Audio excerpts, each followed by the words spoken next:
Excerpt from Satirical History of Wisconsin. New all too true blue alternative state histories. 1787, a period of MTD, multiple territory disorder. In 1787, Wisconsin became part of the Northwest Territory, not to be confused with the Northwest Territory of Canada. In 1800, Wisconsin became part of Indiana Territory. In 1850, of Illinois Territory. Then in 1818, part of Michigan Territory. Finally, in 1836, it became a territory in its own right. Still, though, the place was spelled Wisconsin with a K by Congress. The new territory of Wisconsin consisted at that time not only of modern-day Wisconsin, but also all of Minnesota and Iowa, as well as parts of the Dakotas. Below, you can see the reaction by the populace of Milwaukee, the largest city in the state, when Wisconsin became its own territory. On hearing the news, a Mennonite and another guy came outside to look around to see if things looked any different. They seemed unimpressed. 1832, Black Hawk War. Black Hawk and his band of Sauk Indians got into a scrape with the United States in 1832. Part of the war was waged in Wisconsin. Among the participants were 3 future presidents. Zachary Taylor, who died in office from binging on milk and cherries, was one. 2 more ended up on opposite sides during the Civil War. Abraham Lincoln, United States President, and Jefferson Davis, CSA President. A 4th person involved in the hostilities wanted to become president too, but lost a bid. During the campaign, his name was Winfield Scott. After losing in the political arena, he felt obliged to change his name to Loosefield Scott. A key Wisconsin battle during the Black Hawk War was fought at Bad Axe. This place was named as it was because the Bodines showed up to play for the troops just before the battle, but weren't able to because one of their guitars was busted. The guitarist's excuse for the concert cancellation was that he had a bad axe. The Black Hawk War is the only one fought in the United States named for a person. Future CSA President Jeff Davis called Black Hawks the most brilliant battle strategy he had ever witnessed. Black Hawk was the great-grandfather of 20th century athletic superstar Jim Thorpe. 1848, Statehood. Tired of being a measly old territory, Wisconsinites threatened the federal government in Washington that they would foment the Civil War if their territory wasn't made a state. The government said, okay. Afterward, many miners from Cornwall, England, arrived in Wisconsin. They were called Badgers due to their mining activity, which looked to the uninitiated as if they were scraping dams in the ground. The motto of these miners was, "Get the lead out." Nobody remembers them anymore. When people think of Wisconsin, all they think about is cows, corn, and cheese. And the Green Bay Packers, of course. The Packers didn't make it onto the Wisconsin State Commemorative Quarter, though. Don't believe me? See for yourself. 1860, Muir in Portage. Future naturalist John Muir grew up near Portage in central Wisconsin. In 1860, at the State Fair in Madison, he set the record for eating the most cream puffs. Later, he recounted this and other tales in his autobiography, Story of My Misspent Boyhood and Youth. He also wrote a book called Summer in the City, but nobody ever read it, except his mother.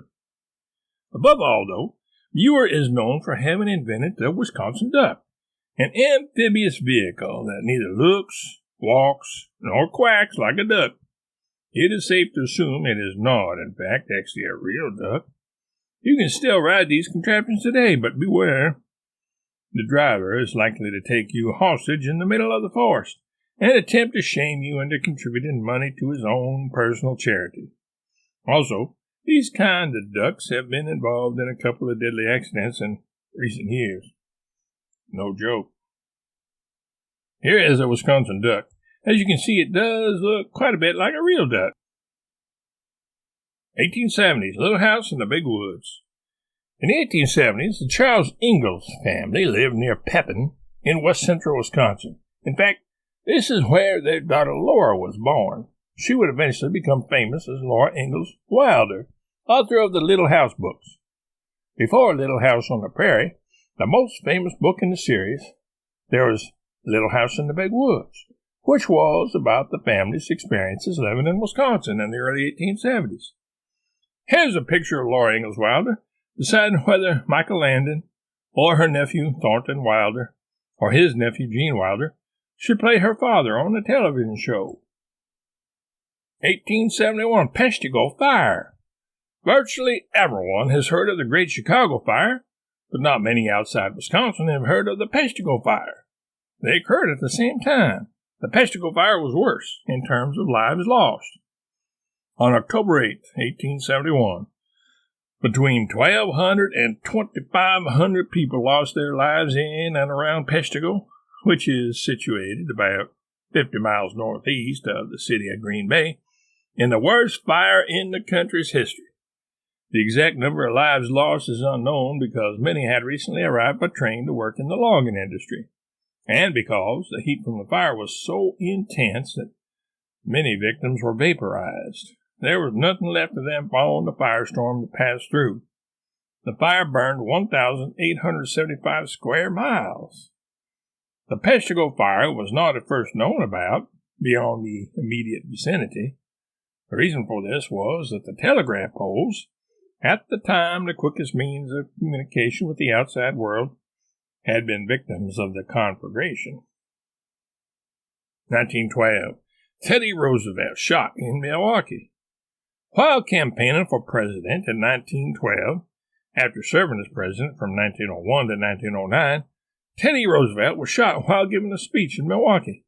The bullet had to pass through a packet of voluminous notes that Roosevelt had in his coat pocket, diminishing its impact.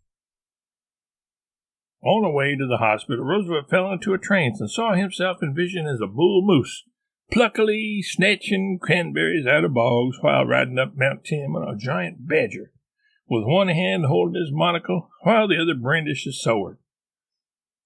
Here he is in happier times, with Wisconsin's own John Muir, at Lapham Peak outside of Delafield. 1921, Green Bay Packers join the NFL. The Green Bay Packers joined the NFL in 1921 when Curly, tired of getting hit on the head with a frying pan and having his nose squeezed, quit the Three Stooges to invest in a football team, yielding to inspiration from a song by Pink Floyd, not realizing those weirdos were really talking about soccer, not real American football, when they sang, "Think I'll buy me a football team." Dave McNally, Henry Hudson, and Mother Hubbard also joined Curly in the venture, and the rest is history.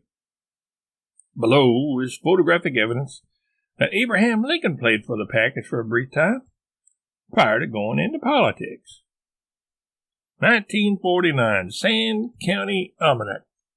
A Sand County Almanac by Waldo Leppard was published in 1949. It is about a guy's attempt to sell Wisconsin sand to Faisal, the king of Saudi Arabia. Leppard did not know that Saudi Arabia already had plenty of sand. Here's a picture of a young Leppard before he had given any thought whatsoever to selling sand to Arab. 1950, Joltin' Joe McCarthy. Joe McCarthy, no relation to Charlie or Mike, was a Hollywood film agent and a Wisconsin senator on the side. Old Joe claimed to have 205 clients, but that was mere bravado, an attempt to attract even more clients. To his credit, though, McCarthy did champion blacks in the movies and even kept a list of the ones he wanted to hire. He called it his blacklist. He was a bit ahead of his time as regards supporting diversity. Here's a freehand sketch of McCarthy pitching his friend Langston Hughes for the leading role in the upcoming blockbuster Raisin in the Sun. The film executives present for his PowerPoint presentation seemed quite open to his suggestion here. 1967, Ice Bowl. In 1967, the Green Bay Packers had a quarterback named Bart Simpson. He had special powers, which he miraculously acquired after being bitten by a radioactive brontosaurus while visiting Los Angeles. These special powers consisted of his being able to squeeze tar out of his wrist. This was called Bart's tar.